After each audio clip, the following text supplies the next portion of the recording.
بہت سے لوگ پریشان ہوتے ہیں دنیا میں، یہ کام نہیں ہو رہا، وہ پریشانی ہے. پریشانی سب کو ہے، کس کو پریشانی نہیں ہے؟ ہر آدمی کی پریشانی الگ ہے. لیکن کیا ہم خدا کی بارگاہ میں کبھی گئے کہ پروردگار جہاں اتنے لوگ مشکلات میں ہیں ان کی مشکلات کو حل کر، میری مشکل بھی حل کر پروردگار. خدا تو چاہتا ہے کہ یہ دعائیں ابو حمزہ عثمالی، یہ امام سجاد کی دعاؤں کو آپ دیکھیں کہ کس طرح ہم خدا کی بارگاہ میں امام فرماتے ہیں کہ پروردگار تو دنیا میں تو نے میرے گناہوں کو پوشیدہ کیا ہوا ہے، چھپایا ہوا ہے، مجھے آخرت میں تیری ستاریت کی زیادہ ضرورت ہے.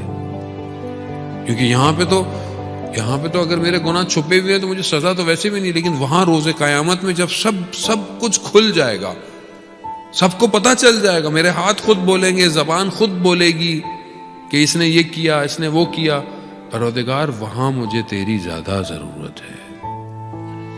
خوب ہم تھوڑا تھوڑا اپنی زندگی میں اس دعا کی لذتوں کو شامل کریں.